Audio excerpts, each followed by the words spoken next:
Hello everyone, आपका स्वागत है जेई 45 डेज क्रैश कोर्स में। तो चलिए स्टार्ट करते हैं। आज का सेशन काफी इंटरेस्टिंग और अमेजिंग होने वाला है, जिसमें हम कवर करेंगे बायोमोलिक्यूल्स को। ठीक है, तो चलिए स्टार्ट करते हैं आज का सेशन। तो आप देख सकते हैं बायोमोलिक्यूल्स।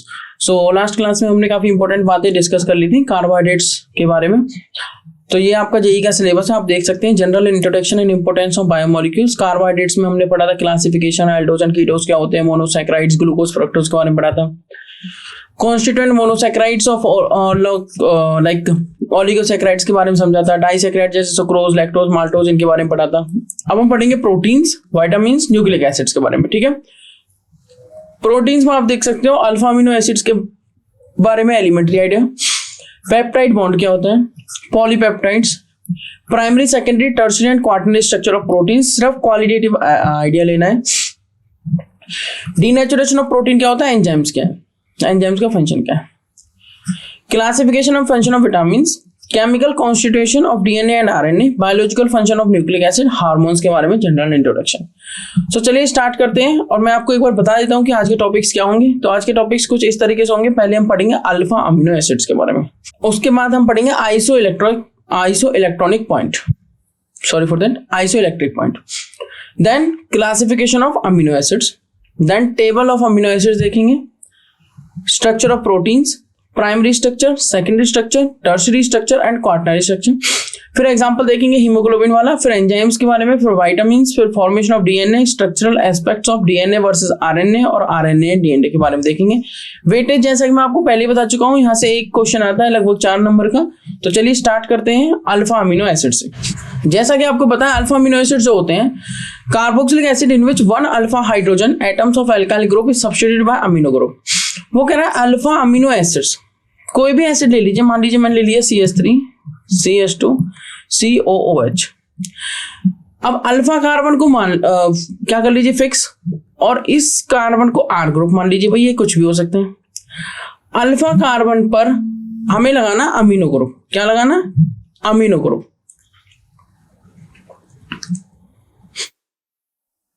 CH और ये लगा दिया मैंने अमीनो, तो इसको बोलते हैं अल्फा अमीनो एसिड।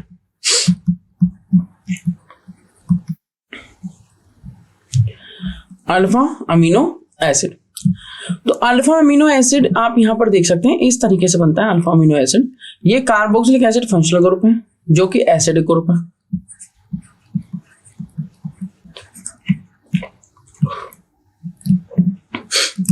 ये बेसिक ग्रुप है, ठीक है जी। उसके बाद आता है in aqua solutions the acidic carboxylic group and basic amino group. Base मतलब वो H पॉजिटिव डोनेट करेगा या एक्सेप्ट करेगा, एक्सेप्ट करेगा, और एसिड मतलब H पॉजिटिव को डोनेट करेगा। Group neutralizing each other intramolecularly to produce salt. अब जब ये H पॉजिटिव को गेन कर लेगा यहां से, तो ये नेगेटिव हो जाएगा, ये पॉजिटिव हो जाएगा, तो होगा क्या, इंट्रामोलिकुलरली एक सॉल्ट जनरेट हो जाएगा, जिसे हम कहेंगे डाइपोलर आयन या ज्यूटर आयन। तो RCNS2 COOH ये चला जाता है RCNS3 पॉजिटिव और CO नेगेटिव, जिसे हम कह देते हैं डाइपोलर आयन या ज्यूटर आयन। ये आपका अल्फा अमीनो एसिड है। R ग्रुप कुछ भी हो सकता है, R ग्रुप की जगह H भी हो सकता है, R ग्रुप की जगह CH3 भी हो सकता है, फिनाइल रिंग भी हो सकते हैं, एटसेट्रा। मैं आपको डिफरेंट बातें दिखाऊंगा। पहले हम डिस्कस कर लेते हैं iso electronic point. Iso electronic point क्या कहता है कि जो अमीनो एसिड्स होते हैं वो एम्फोटेरिक कैरेक्टर एग्जिबिट करते हैं, मतलब वो बेसिक कैरेक्टर भी एग्जिबिट कर सकते हैं और एसिडिक कैरेक्टर भी, बेसिक भी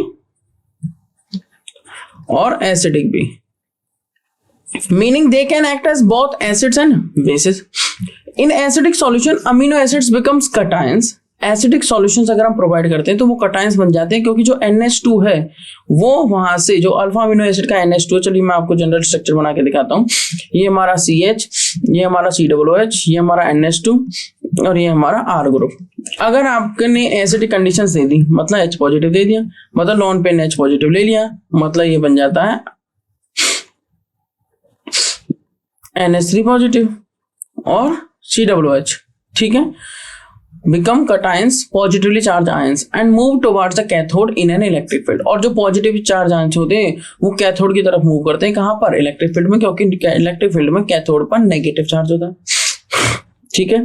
नेक्स्ट पॉइंट कह रहा है कि एल्कलाइन सॉल्यूशन अगर हम ले लेते हैं तो अमीनो एसिड्स अनाइन की तरह एग्जिस्ट करेंगे। क्यों,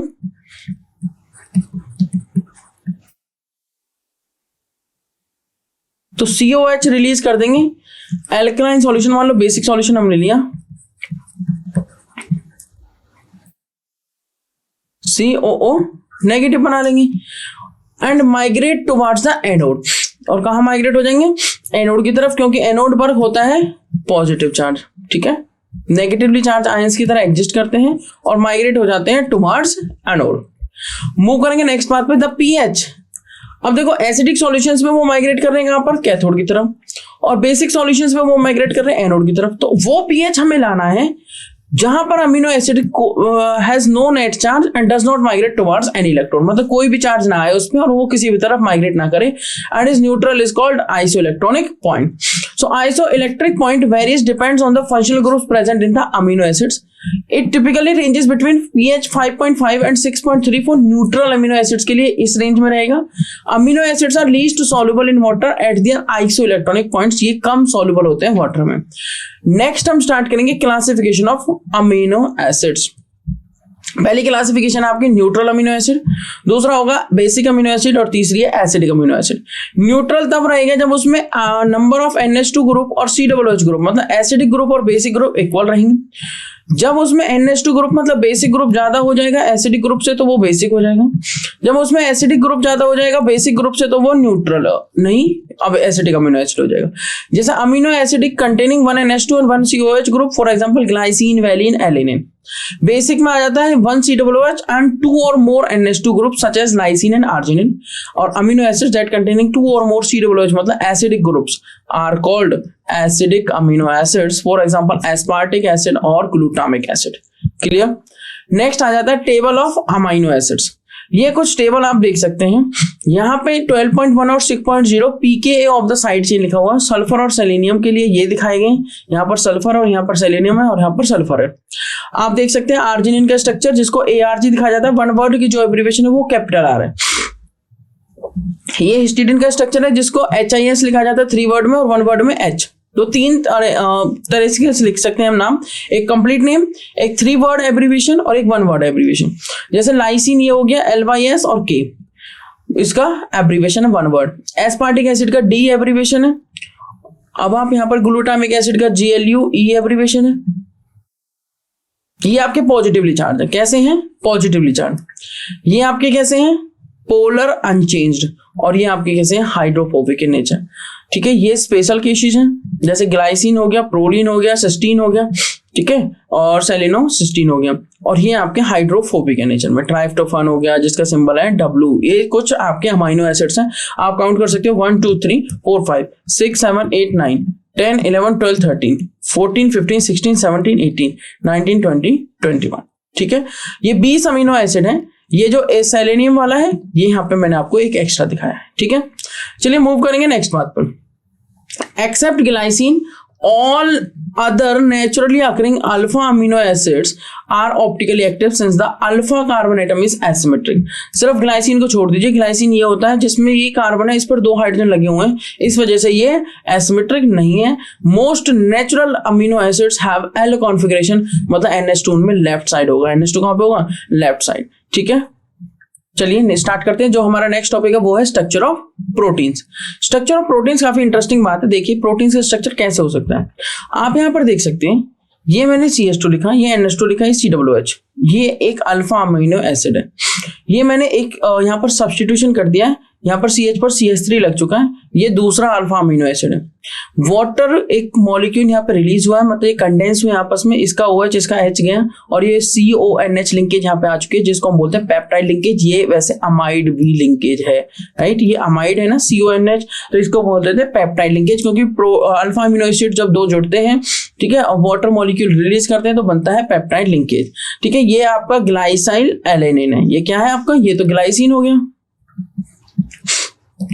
ये एलेनिन हो गया, इसका 3 लेटर सिंबल है GLY, इसका 3 लेटर सिंबल है ALA, तो आप यहां पर देख सकते हैं GLY ALA। Polymer of amino acids connected by peptide bond और पेप्टाइड लिंकेज, जो कि आप यहां पर देख सकते हैं CONH लिंकेज को बोल देते हैं।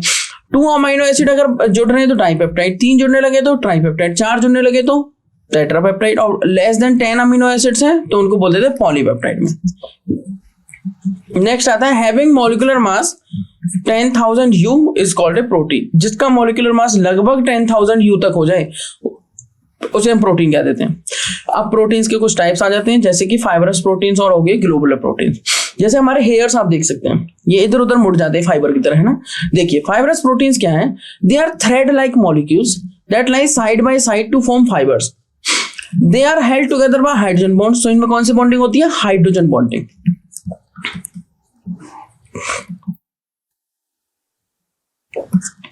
These are insoluble in water but soluble in concentrated acid and alkalis. A few examples जैसे केराटिन प्रेजेंट कहाँ पे होता है, हेयर्स में, नेल्स में, वुड में, फेदर्स में एंड हॉर्न्स में। मसल्स में क्या होता है, myosin. Silk is composed of fibroin. Bones में, बोन्स एंड कार्टिलेजेस में कोलेजन। ठीक है, तो ये हमारे प्रोटीन्स है जो प्रेजेंट होते हैं हमारी बॉडी में, और मैंने कुछ आपको प्रोटीन्स दिखाए हैं जो फाइब्रस प्रोटीन के एग्जांपल हैं। नेक्स्ट आता है ग्लोबुलर प्रोटीन्स। ग्लोबुलर प्रोटीन ऐसे समझ सकते हैं, एक बड़ा सा थ्रेड लिया आपने, उसको ऐसे ऐसे ऐसे सर आप करते रहे और वो एक गोले टाइप में बन जाएगा, जिसको हम कहते हैं ग्लोबुलर प्रोटीन। मतलब these proteins have molecules folded into compact units and that often acquire spherical shape, या आप कह सकते हो spheroidal shape. Such proteins are soluble in water. ये water soluble होते हैं, ये क्वालिटी है। जो फाइब्रस प्रोटीन होते हैं वो water insoluble होते हैं और ये होते हैं water soluble. Dilute acids में भी soluble है, अगर water में soluble है तो alkalis में भी soluble हो जाएंगे। Such है जैसे इंसुलिन हो गया, हीमोग्लोबिन हो गया, एल्बुमिन हो गया। ये आपके एग्जाम्पल है ग्लोबुलर प्रोटीन्स के। चलिए अब आते हैं स्ट्रक्चर पे। प्रोटीन का स्ट्रक्चर काफी इंपॉर्टेंट है, यहाँ से काफी इंपॉर्टेंट क्वेश्चंस पूछे जाते हैं एग्जाम में, तो इसको मैं वेरी इंपॉर्टेंट भी बोल सकता हूँ। 4 तरह के स्ट्रक्चर हम पढ़ेंगे, पहले प्राइमरी स्ट्रक्चर, फिर सेकेंडरी स्ट्रक्चर, फिर टर्शियरी स्ट्रक्चर, फिर क्वाटरनरी स्ट्रक्चर। आप सिर्फ इस स्ट्रक्चर को देखिए, आपको क्या दिख रहा है, दिस इस तरीके से एक चेन चल रही है, राइट। सिर्फ एक चेन दिख रही है ना आपको। चेन दिखने का मतलब है ये सीक्वेंस बता रही है। क्या बता रही है, सीक्वेंस। किसका सी टर्मिनल यूज हो रहा है, किसका एन टर्मिनल किसके सी से जुड़ रहा है, किसका सी टर्मिनल किसके एन से जुड़ रहा है, सिर्फ ये बता रहा है। तो प्रोटीन का जो प्राइमरी स्ट्रक्चर है वो लीनियर सीक्वेंस बताता है अल्फा अमीनो एसिड्स की। अगर हम किसी भी प्रोटीन को उठा के इधर से उधर रखते हैं, किसी भी एक भी अल्फा अमीनो एसिड को, मान लो जुड़ा हुआ है GLY, ALA, फिर कुछ और जुड़ा हुआ है, फिर कुछ और जुड़ा हुआ, अगर मैंने एक भी अल्फा अमीनो एसिड को यहां से हटा के किसी और के साथ सब्स्टिट्यूट कर दिया तो उस प्रोटीन का फंक्शन, वो प्रोटीन एक तरह से डिस्ट्रॉय हो जाएगा, उसका फंक्शन बदल जाएगा, उसकी बात बदल जाएगी और हो सकता है वो प्रोटीन ही बदल जाए। Covalent linkage between amino acids, peptide bond CONH वाली लिंकेज होती है। डाइपेप्टाइड जब 2 अमीनो एसिड ज्वाइन करते हैं तो पेप्टाइड बॉन्ड के द्वारा, आपको पता ही है डाइपेप्टाइड बनता है। Polypeptide chain, multiple amino acid जुड़ते हैं पेप्टाइड बॉन्ड्स के द्वारा, जिसमें मल्टीपल CONH लिंकेज होंगे। आप इस चेन में भी देख सकते हैं मल्टीपल CONH लिंकेजेस अवेलेबल हैं, मल्टीपल CONH लिंकेजेस अवेलेबल हैं, जैसे एक CONH लिंकेज, दूसरी CONH लिंकेज, तीसरी CONH लिंकेज, पर नेक्स्ट आएगी इस तरीके से।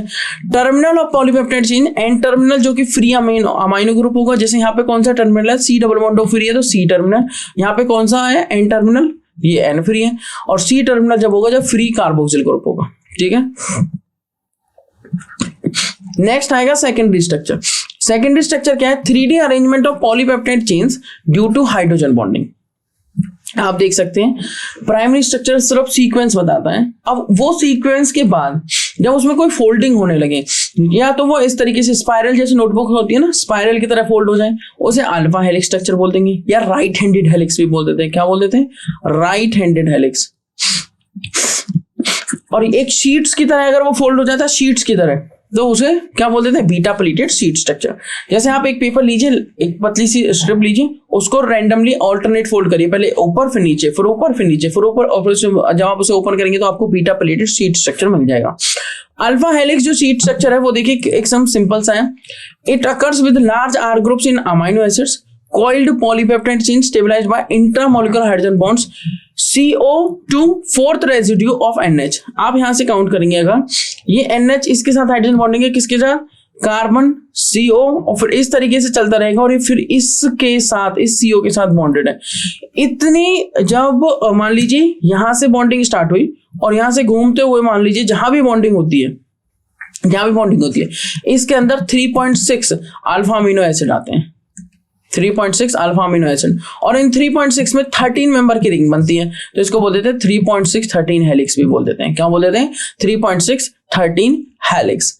राइट हैंडेड हेलिकल फॉर्म में मैंने आपको बता दिया। बीटा प्लेटेड सी स्ट्रक्चर में क्या occurs with smaller R groups, ठीक है, इनमें आर ग्रुप स्मॉलर होते हैं। Side by side arrangement of polypeptide chain होती है और intermolecular hydrogen bonding between backbone CO और NH के बीच में, आप यहाँ पर देख सकते हैं CO NH के बीच में इंटरमोलिकुलर हाइड्रोजन बॉन्डिंग हो रखी है, यहाँ पर इंटरमोलिकुलर हाइड्रोजन बॉन्डिंग अवेलेबल। ये आपका कुछ सेकेंडरी स्ट्रक्चर के बारे में। नेक्स्ट आते हैं टर्सरी स्ट्रक्चर और क्वार्टरनरी स्ट्रक्चर। अच्छा देखिए, प्राइमरी स्ट्रक्चर एक सीक्वेंस के बारे में बताता है, सेकेंडरी स्ट्रक्चर में थोड़ी सी फोल्डिंग हुई, टर्सरी में और ज्यादा फोल्डिंग हो जाएगी। टर्सरी स्ट्रक्चर कहता है देखो अट्रैक्टिव फोर्सेस स्टेबलाइज स्ट्रक्चर, इस टाइप के अट्रैक्टिव फोर्सेस आ जाते हैं उसके अंदर, जैसे हाइड्रोजन बॉन्डिंग आने लगते हैं, डाइसल्फाइड बॉन्ड्स आने लगते हैं, आयनिक बॉन्ड्स आने लगते हैं, केमिकल बॉन्ड्स आने लगते हैं, हाइड्रोफोबिक बॉन्ड्स आने लगते हैं। तो टर्सरी स्ट्रक्चर में कुछ इस टाइप से वो फोल्ड होता है कि उसके अंदर ये सारी बॉन्डिंग्स प्रेजेंट होने लगती हैं। रिजल्ट क्या होता है, कॉम्पैक्ट एंड कॉम्प्लेक्स स्ट्रक्चर हमारे पास बन के आता है। दो मेन टाइप के टर्सरी स्ट्रक्चर जो मैंने आपको फाइब्रस और ग्लोबुलर प्रोटीन के फॉर्म में बताए हैं। Fibrous proteins largely helical structure, rigid होता है, रोड लाइक शेप होती है।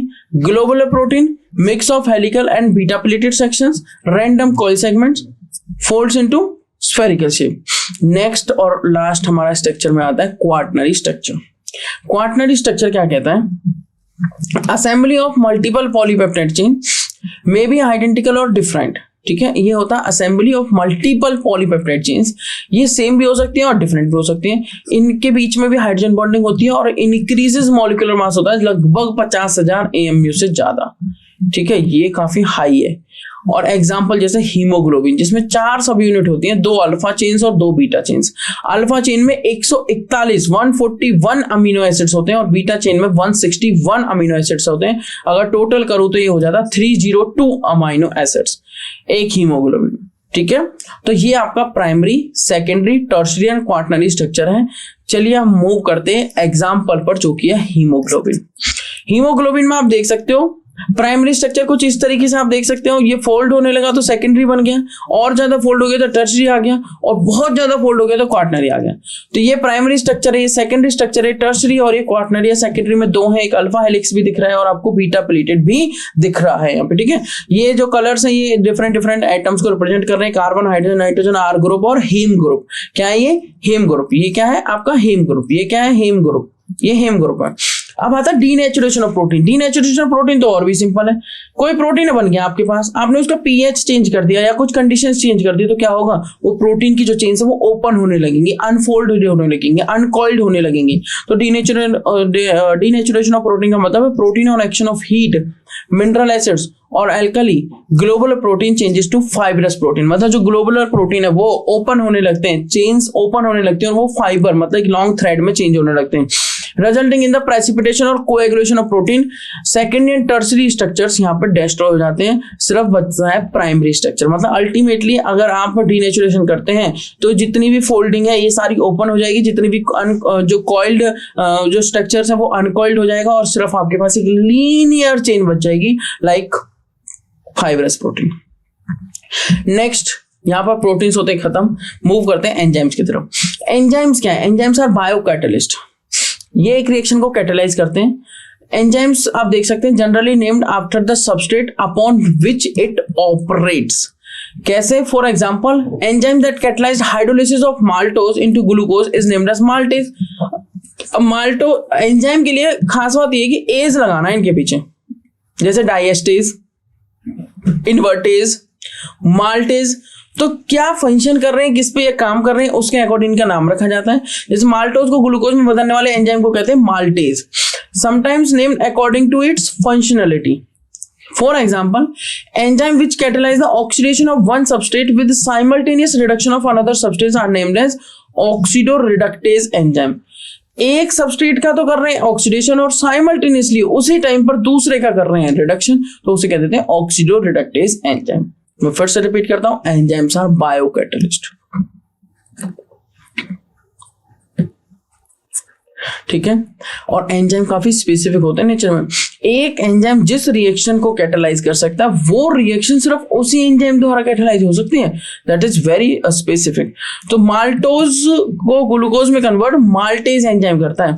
इसी वजह से जैसे इंसुलिन और ये सारी चीजें हैं। तो हमारी बॉडी में अगर किसी चीज की कमी हो जाती है तो वो इसी कारण होती है कि वो जो रिएक्शन है या वो जो भी जैसे माल्टोज है, माल्टोज को ग्लूकोज में कन्वर्ट करने के लिए हमें चाहिए माल्टेज। इसलिए चलिए मूव करेंगे विटामिन पे। विटामिन क्या होते हैं देखिए, बहुत सिंपल सी बात है, सिर्फ ओवरव्यू लेना है विटामिन का। तो organic compounds required in the diet in small amounts to perform specific biological functions for normal maintenance of optimum growth. ऐसा नहीं है कि हमें बहुत सारे अमाउंट में विटामिन चाहिए, नहीं, सिर्फ स्मॉल अमाउंट में चाहिए, पर रेगुलरली चाहिए डाइट में। अगर रेगुलरली ना मिलके अगर ये इरेगुलर हो गए तो इनकी प्रॉब्लम से काफी सारी प्रॉब्लम्स होने लगती हैं। ठीक है, जो इनका जो है क्या कह सकते हैं, जो एक्शन है वो स्पेसिफिक बायोलॉजिकल एक्शन है और बायोलॉजिकल फंक्शंस को कंट्रोल करना है for normal maintenance of optimum growth. अब दो टाइप के विटामिन हो सकते हैं, फैट सॉल्युबल और water soluble. Fat soluble vitamin कौन से होते हैं? ए, डी, ई और K. Vitamin A, vitamin D, vitamin E और vitamin K. Soluble in fat and oils but insoluble in water. ये लीवर में स्टोर हो जाते हैं, liver and adipose fat storing tissues होते हैं। वाटर सॉल्युबल विटामिन क्या होते हैं? Soluble in water. Water soluble vitamin must be supplied regularly, again I am saying, because they are readily excreted in urine and cannot be stored except vitamin B12। Vitamin B12 को छोड़कर बाकी सारे vitamin जो है vitamin B and सी, ये water soluble होते हैं और ये हमारे बॉडी से एक्सक्रीट हो जाते हैं, ठीक है, यूरिन के द्वारा या स्वेटिंग के द्वारा। तो इसलिए हमें इन वाटर सॉल्युबल विटामिन को रेगुलरली डाइट में लेना चाहिए। ठीक है, चलिए मूव करेंगे नेक्स्ट न्यूक्लिक एसिड्स की तरफ, जो है हमारा फॉर्मेशन ऑफ डीएनए। डीएनए का मतलब है डीऑक्सी राइबो न्यूक्लिक एसिड। अब हमने देखो यहाँ पे एक क्या लिया है, बेस, और बेस के साथ एक शुगर, और शुगर, बेस और फॉस्फेट ग्रुप। ये यहाँ पर दो चीजें आती है, एक न्यूक्लियोटाइड और एक न्यूक्लियोसाइड। ठीक है, उसी तरीके से आप यहाँ पर देख सकते हैं फॉस्फेट ग्रुप है, शुगर है, बेस है, शुगर है, फॉस्फेट ग्रुप और बेस है। जब ये जुड़ जाते हैं तो ये जिस लिंकेज से जुड़ते हैं इस लिंकेज को बोलते हैं फॉस्फोडाइएस्टर लिंकेज। तो न्यूक्लिक एसिड्स में कौन सी लिंकेजेस होती हैं? Phosphodiester linkage. उसके बाद आप कुछ इस तरीके का स्ट्रक्चर देख सकते हैं। जो डीएनए में होते हैं वो बेसिस होते हैं AGTC, और जो आरएनए में होते हैं वो होते हैं AGUC। Adenine, guanine, thymine, cytosine. Adenine, guanine, uracil और साइटोसिन। ठीक है, सिर्फ एक टी और यू का फर्क है। नेक्स्ट आप देख सकते हैं structural aspects of DNA versus RNA. DNA versus RNA में आप देख सकते हैं डीऑक्सी राइबो न्यूक्लिक एसिड, और ये है आपका राइबोज न्यूक्लिक एसिड। ठीक है, डीऑक्सी मतलब इसको प्रॉपर्ली बोले तो 2-डीऑक्सी भी हो सकता है। सेकंड वाले कार्बन से ऑक्सीजन को रिमूव कर दिया जाता है। यहां पर आप देख सकते हैं, यहां पर एक्चुअली में OH होता है, यहां से OH को क्या कर दिया जाता है? OH से H को रिमूव कर दिया जाता है। ठीक है, डबल स्ट्रैंडेड शुगर फॉस्फेट आप यहां पर देख सकते हैं, डबल स्ट्रैंड है, एक ये स्ट्रैंड चल रही है और एक ये स्ट्रैंड है। ये आपके बेस पेयर्स हैं। ए जुड़ता है आपका T के साथ डबल बॉन्ड से, डबल बॉन्ड हाइड्रोजन बॉन्ड होते हैं एक्चुअली में, और G जुड़ता है ट्रिपल बॉन्ड C से। ये आपको ध्यान रखना है। ये आपके बेसिस का स्ट्रक्चर है, थाइमिन हो गया, साइटोसिन हो गया, ग्वानिन हो गया, एडेनिन हो गया, यूरेसिल हो गया।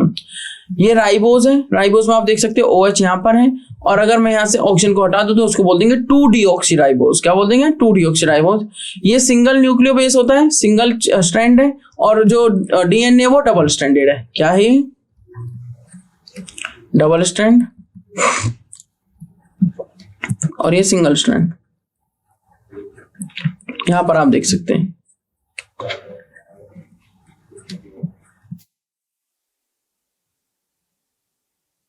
ठीक है, अब मूव करते हैं नेक्स्ट बात पर। आरएनए एंड डीएनए में डिफरेंस पढ़ लेते हैं और बातें पढ़ लेते हैं। सबसे पहले आता है फीचर आरएनए और डीएनए। शुगर बैकबोन, यहां पे राइबोज की होती है,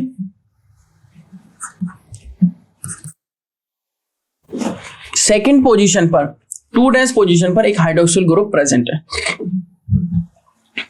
deoxyribose lacks the hydroxyl group at 2' position. Bases यहाँ पे adenine, guanine, cytosine, uracil present होता है।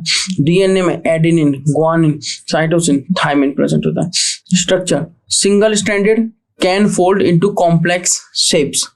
Double stranded, twisted, double helix. ठीक है, डबल स्ट्रैंडेड में क्या है? ट्विस्टेड, डबल हेलिक्स, इस टाइप से। तो दूसरी इस टाइप से चलेगी। ठीक है, ये डीएनए होता है, ये सिंगल स्ट्रैंड होता है। फंक्शन क्या है? Carries genetic information, participates in protein synthesis, performs regulatory roles. DNA का फंक्शन क्या है? स्टोर जेनेटिक इंफॉर्मेशन, ये कैरी करता है, स्टोर करता है, serves as the blueprint for life. DNA तो डेफिनेटली ब्लूप्रिंट है लाइफ का। स्टेबिलिटी क्या है? लेस स्टेबल है, डिग्रेड हो जाते हैं क्विकली, ये बहुत ज्यादा स्टेबल है, passes genetic information from generation to generation, एक जनरेशन से दूसरी, दूसरी में तीसरी, इस टाइप से ये पासिस करते हैं। लोकेशन क्या है? Found in cytoplasm, nucleus and ribosomes. Types क्या है? Messenger RNA, mRNA, ribosomal RNA, rRNA, transfer RNA और माइक्रो आरएनए। यहाँ पर ये फाउंड किए जाते हैं न्यूक्लियस एंड क्रोमोसोम्स में, और जीनोमिक डीएनए, माइटोकॉन्ड्रियल डीएनए और प्लाज्मिक डीएनए। ये आपके आरएनए और डीएनए के बारे में कुछ बातें थी। मूव करते हैं क्वेश्चन की तरफ। Question number 1। क्वेश्चन नंबर 1 कह रहा है कि मैच करिए इन बातों को। कैसे मैच करें? कह रहा इन्वर्टेज एंजाइम और रिएक्शन बताइए। कह रहा माल्टेज एंजाइम रिएक्शन बताइए, पेप्सिन एंजाइम रिएक्शन बताइए, जाइमेज एंजाइम रिएक्शन बताइए। मुझे इन्वर्टेज का पता है। इन्वर्टेज क्या करता है? शुगर जो केन शुगर आप बोल सकते हो, उसकी हाइड्रोलिसिस,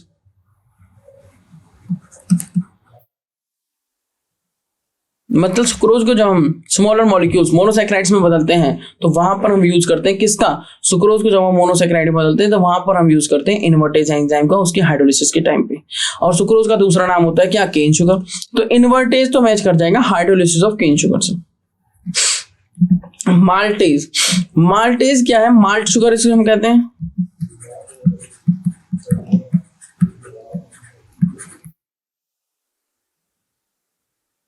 माल्ट शुगर में क्या है आप यहां पर देख सकते हैं, पहला है conversion of glucose into ethanol, conversion of glucose. अच्छा पेप्सिन कुछ प्रोटीन से लिंक सा लग रहा है, तो hydrolysis of protein into amino acid किसका काम हो गया? पेप्सिन का।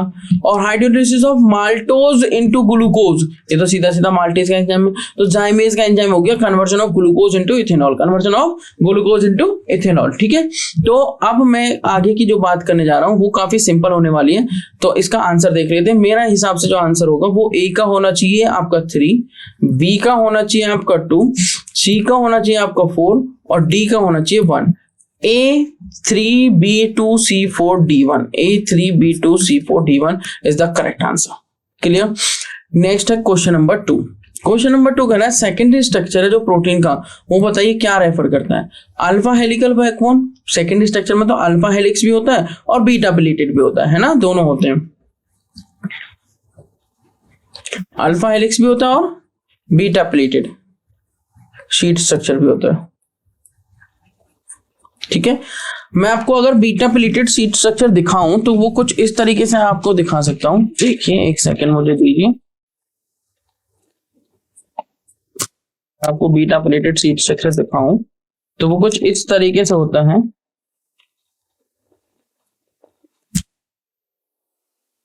थोड़ा मैं रफली दिखाऊंगा आपको, ऐसा नहीं कि एग्जैक्ट मैं बना दूंगा। आप इस टाइप की एक पेपर की स्ट्रिप ले लीजिए, उसको एक बार इस तरह इधर फोल्ड करिए, ठीक है, एक बार इधर फोल्ड करिए, फिर अल्टरनेट इस तरीके से फोल्ड करते रहिए इक्वल साइज में, फिर इधर फोल्ड कर दीजिए। थोड़ा टेढ़ा मेढ़ा हो गया, इस बात पे आपको ज्यादा ध्यान नहीं देना है। थोड़ा इधर फोल्ड कर दीजिए, फिर इधर फोल्ड कर दीजिए, जो बन के आएगी वो आपकी होगी बीटा प्लेटेड शीट स्ट्रक्चर। ये आपके होते हैं बीटा प्लेटेड शीट स्ट्रक्चर। ये देखिए इस टाइप से आपके होती है बीटा प्लेटेड शीट स्ट्रक्चर। तो ये है आपकी beta pleated sheet structure.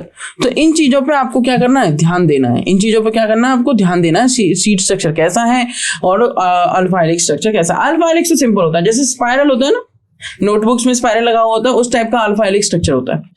Hydrophobic interaction होती है sequence of alpha amino acid के बारे में तो बताता है भाई प्राइमरी स्ट्रक्चर। ये बात तो यहां से क्लियर होगी। Fixed configuration of the polypeptide backbone. Fixed configuration of the polypeptide backbone. अब देखते हैं क्या आंसर होगा। जो सेकेंडरी स्ट्रक्चर है वो इन्वॉल्व करता है अल्फा हेलिकल फॉर्म और बीटा प्लेटेड शीट स्ट्रक्चर, जैसा कि मैंने आपको दिखाया। Alpha helix is found when the chain of alpha amino acids coil करते हैं as a right handed screw. Right handed screw इस टाइप से कॉइल करे वो, ठीक है। When wherein beta plated sheets the chains are held together by large number of hydrogen bonds. जो chains हैं उनको held together किया जाता है by large number of hydrogen bonds, ठीक है। So जो correct answer है वो क्या हो जाएगा यहाँ पे? D, मतलब fixed configuration of polypeptide backbone, वो तो fixed है, ठीक है। समझने वाली बात ये एक और है जो आपका इस टाइप का सीट स्ट्रक्चर होता है,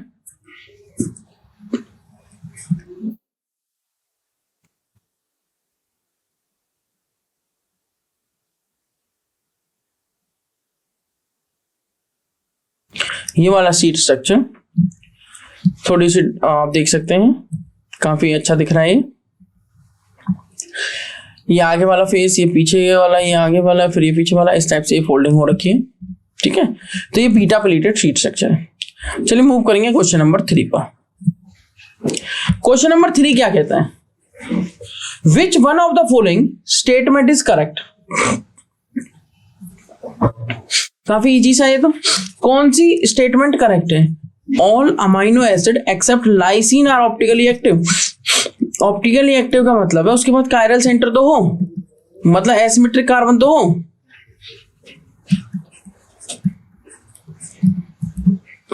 मतलब एसिमेट्रिक कार्बन तो हो।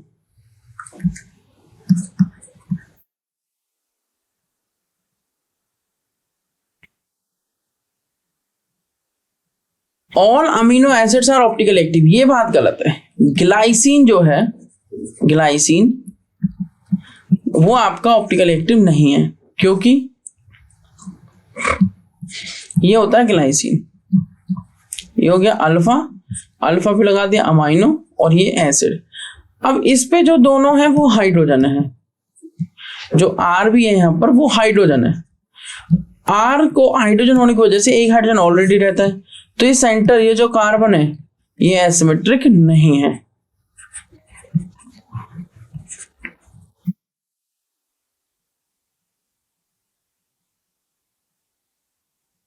ये एसिमेट्रिक कार्बन नहीं है। All amino acids except glycine are optically active, उसने पूछा correct statement. All amino acid except glutamic acid are optically active.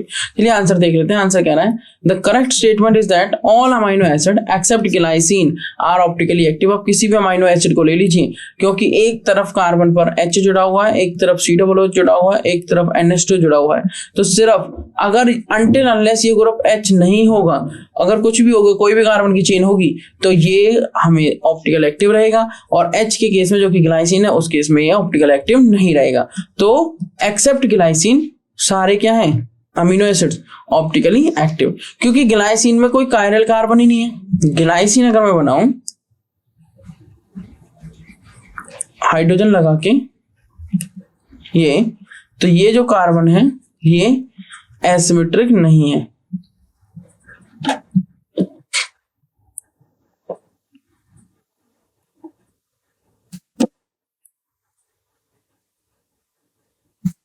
ठीक है, ये एसिमेट्रिक कार्बन नहीं है।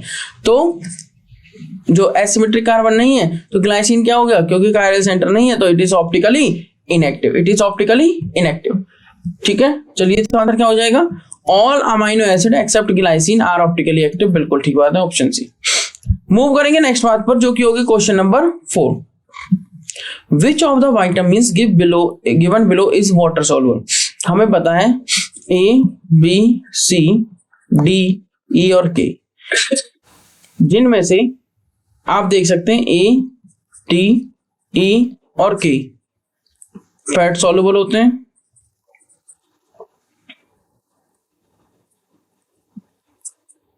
और B और C वाटर सॉल्युबल।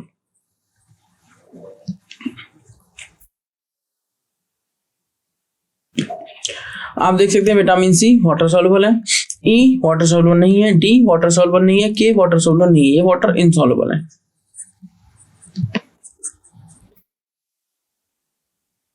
या आप कह सकते हैं फैट सॉल्युबल। ठीक है, तो ऑप्शन कौन सा हो गया? ए। आंसर देख लेते हैं। Vitamin B and C are water soluble, while vitamin A, D and K are fat soluble और वाटर इनसॉल्युबल। वाटर इनसॉल्युबल आप इनको इजीली कह सकते हैं। मूव करेंगे नेक्स्ट क्वेश्चन, क्वेश्चन नंबर 5 का। कह रहा है adenosine is an example of. Adenosine nucleotide का, न्यूक्लियोसाइड का प्यूरिन बेस या पायरिमिडिन बेस? एडेनिन तो बेसिस में आ सकता है, एडिनोसिन नहीं आएगा, तो प्यूरिन बेस और पायरिमिडिन बेस तो कैंसिल हो गए। अब एडिनोसाइन क्या है? एक न्यूक्लियोसाइड, वाइल एडिनोसिन ट्राइफॉस्फेट एक न्यूक्लियोटाइड है। तो यहां से एक बात आपको पता लगती है, मैं क्लियरली आपको बता देता हूं।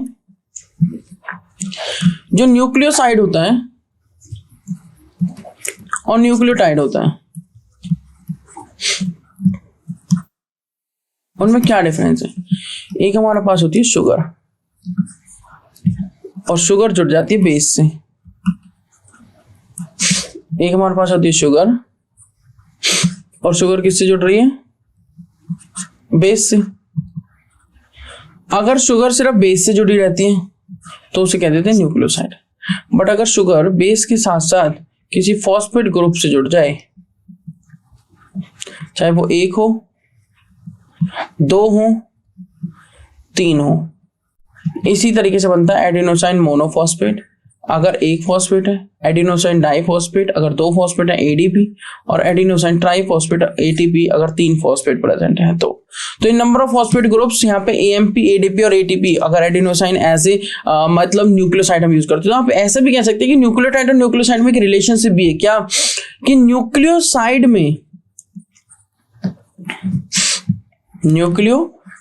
में अगर कोई बेस जोड़ दिया जाए, सॉरी फॉस्फेट ग्रुप जोड़ दिया जाए,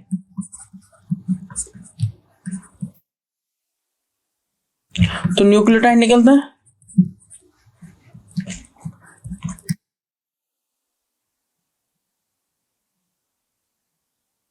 मतलब आप ऐसे लिख सकते हैं,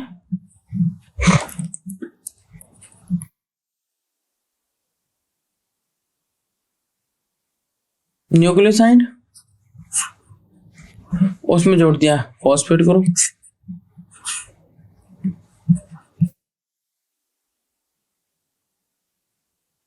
तो क्या बन गया? न्यूक्लियोटाइड।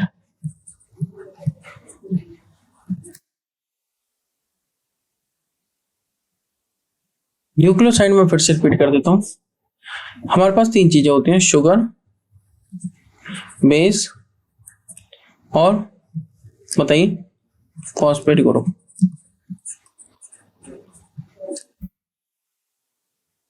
जो हमारी शुगर है वो डीऑक्सी शुगर हो सकती है या नॉर्मल शुगर होती है, मतलब राइबोज हम यूज करते हैं।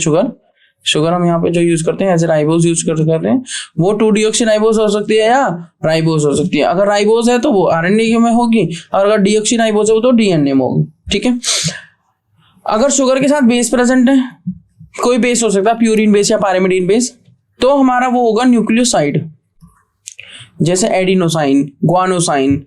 ठीक है, इस तरीके से न्यूक्लियोसाइड। जो न्यूक्लियोसाइड का नाम होता है ना, वो ओसाइन इस तरीके से खत्म होगा, एडिनोसाइन, ग्वानोसाइन। अगर उसके साथ फॉस्फेट ग्रुप भी जुड़ गया तो फिर हो जाएगा न्यूक्लियोटाइड।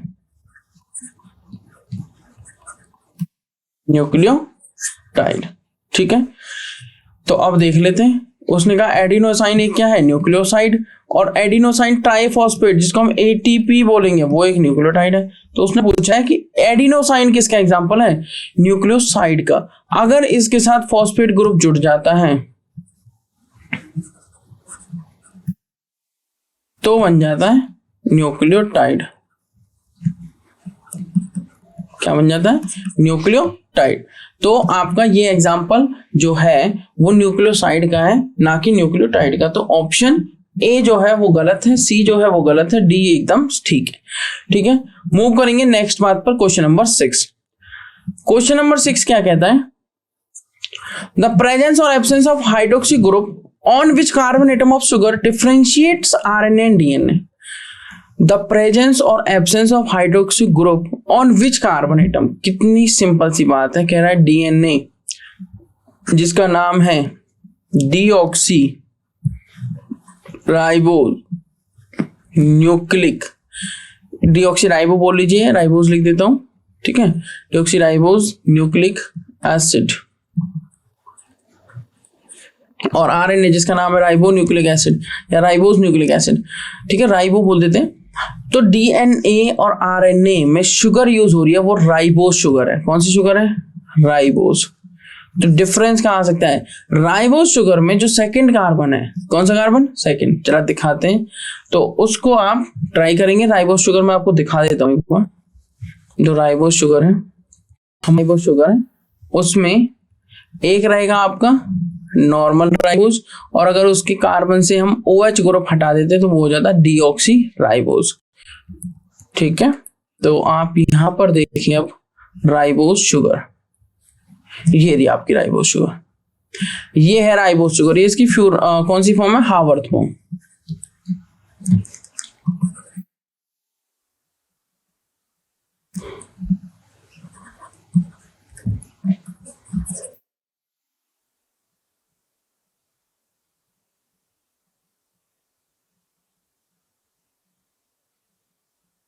हावर्थ प्रोजेक्शन, देखो ये ऑक्सीजन स्मेयरिंग में इस टाइप से, अब देखो कैसे बनेगा, 1 2 3 4 5, सबसे ऊपर लगा दिया CH2OH,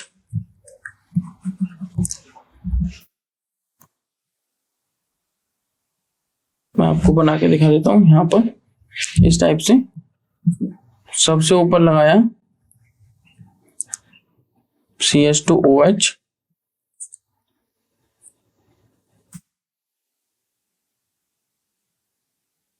उसके बाद लगाया H, फिर यहां पर आ जाते हैं। ठीक है, तो नीचे H है, ऊपर इधर इधर, और आप यहां पर देखेंगे HOH, और इधर क्या है H और OH। अगर मैं इस कार्बन से सेकंड वाले से OH ग्रुप हटा देता हूं तो ये बन जाता है, और जिसे हम क्या कहेंगे? Deoxy ribose. क्या कहते हैं? Deoxy ribose. ठीक है, तो इस तरीके से आप उस क्वेश्चन नंबर 6 का आंसर कर सकते हैं। चलिए मूव करेंगे नेक्स्ट पर, क्वेश्चन नंबर 7, वो आपको खुद से ट्राई करना है। Which one of the following basis not present in DNA? अब देखो डीएनए आपको पता है, डीएनए की फुल फॉर्म आपको पता है।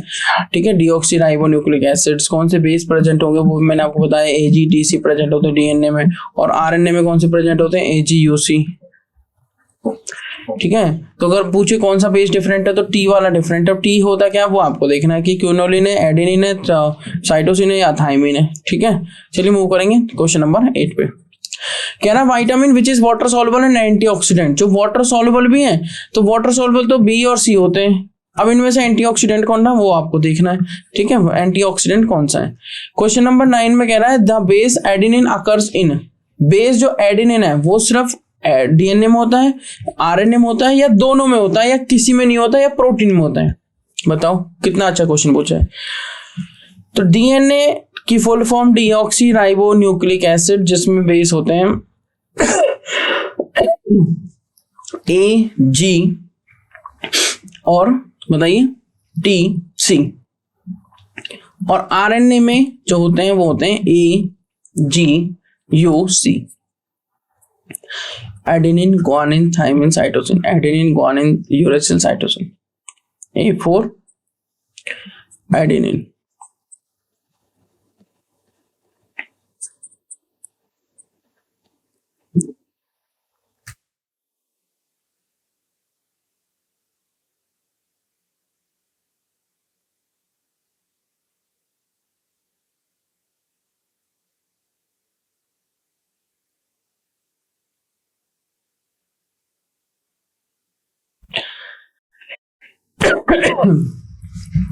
मैं आपको इनके स्ट्रक्चर भी दिखा देता हूं, आप यहां पर इनके स्ट्रक्चर भी देख सकते हैं।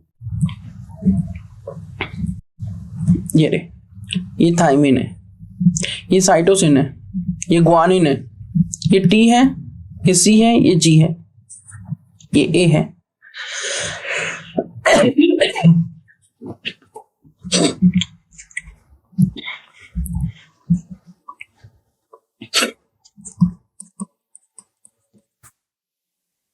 ये U है, एडेनिन ग्वानिन थाइमिन साइटोसिन। ठीक है, ये बेसिस है और ये स्ट्रक्चर है। तो जैसा कि मैंने आपको बताया, हम क्वेश्चन नंबर 9 पर थे, जिसमें मैं आपको बता रहा था जो बेस एडेनिन है वो किस में रहता है, डीएनए में, आरएनए में, दोनों में, या प्रोटीन में। देखो डीएनए और आरएनए दोनों के बेसिस मैंने लिख दिए हैं। अब आपको सिर्फ यहां से देखना है कि डीएनए और आरएनए में क्या क्या प्रेजेंट। आप देख सकते हैं डीएनए में प्रेजेंट है A, G, T और C। आरएनए में प्रेजेंट है A, G, U, C। मैं चलिए इनकी फुल फॉर्म भी लिख देता हूं, AGTC और AGUC। AGTC प्रेजेंट है आपका डीएनए में और AGUC प्रेजेंट है आपका आरएनए में। A4 क्या होता है? एडेनिन। G4 क्या होता है? ग्वानिन। C4 क्या होता है? साइटोसिन। T4 क्या होता है? थाइमिन। और U4 क्या होता है? यूरेसिल। ठीक है, तो इन सभी को आपको माइंड में हमेशा रखना है। जैसे U4 क्या हो गया? Uracil, uracil, U4 uracil. Okay, तो ये क्वेश्चन नंबर 9 है। क्वेश्चन नंबर 10 क्या कहता है? The type of bond that is most important in maintaining secondary structure of protein. Secondary structure of protein में हमने 2 स्ट्रक्चर पढ़े थे, एक अल्फा हेलिक्स और एक पढ़ा था beta pleated sheet structure. Beta pleated sheet structure मैंने आपको दिखाया भी कि बीटा प्लेटेड शीट स्ट्रक्चर किस तरीके का दिख सकता है। और अल्फा हेलिक्स को हम 3.613 हेलिक्स भी कहते हैं, जिसमें 13 मेंबर की रिंग बन जाती है और टोटल 3.6 हेलिक्स आते हैं। ठीक है, और इनका बॉन्ड डिस्टेंस, बॉन्ड लेंथ, सारी चीजें दिखाई गई हैं। अल्फा हेलिक्स एक राइट हैंडेड हेलिक्स है, राइट हैंडेड हेलिक्स। ठीक है, अब आपको ये आइडेंटिफाई करना है कि जो बॉन्ड बना हुआ है, जो मेंटेन करना है सेकेंडरी स्ट्रक्चर प्रोटीन को, वो कौन सा है? Disulphide bridges, hydrogen bonding with the backbone, hydrogen bonding between R groups या सॉल्ट ब्रिजेस। तो ये हमारे 10 क्वेश्चन हैं, जिनमें से 5 का सॉल्यूशन मैंने आपको प्रोवाइड किया और 5 आपको खुद से ट्राई करने हैं। अब आज जो हमने पढ़ा है एक बार क्विकली वो देख लेते हैं और फिर हम स्टॉप करते हैं। तो आज जो हमने स्टार्ट किया वो है प्रोटीन से। प्रोटीन्स में हमने अल्फा अमीनो एसिड्स को देखा। अल्फा अमीनो एसिड्स 20 तरह के अमीनो एसिड्स मैंने आपको दिखाए। और जो अल्फा अमीनो एसिड है, इसमें 2 ग्रुप हैं, एक बेसिक ग्रुप और एक एसिडिक ग्रुप। जब एसिडिक ग्रुप ज्यादा हो जाए बेसिक ग्रुप से तो वो बेसिक अमीनो एसिड, जब एसिडिक ग्रुप ज्यादा हो जाए बेसिक ग्रुप से तो एसिडिक अमीनो एसिड, जब बेसिक ग्रुप ज्यादा हो जाए एसिडिक ग्रुप से तो बेसिक अमीनो एसिड। ठीक है, मतलब NH2 ज्यादा COOH से तो बेसिक, और COOH ज्यादा NH2 से तो एसिडिक अमीनो एसिड। अगर दोनों नंबर में इक्वल हैं तो न्यूट्रल अमीनो एसिड्स। ठीक है, उसके बाद हमने एक आइसोइलेक्ट्रिक पॉइंट भी देखा, वो P है जिस पर अमीनो एसिड्स में नो चार्ज हो, नो नेट चार्ज एंड किसी भी तरफ माइग्रेशन ना हो, मतलब ना तो कैथोड की तरफ ना ही एनोड की तरफ, उस पॉइंट को हम आइसोइलेक्ट्रिक पॉइंट कहते हैं। ठीक है, और आइसोइलेक्ट्रिक पॉइंट की वैल्यू डिफरेंट बातों पर डिपेंड करती है। उसके बाद आता है क्लासिफिकेशन, जो मैंने अभी आपको बताया, न्यूट्रल, बेसिक और एसिडिक अमीनो एसिड।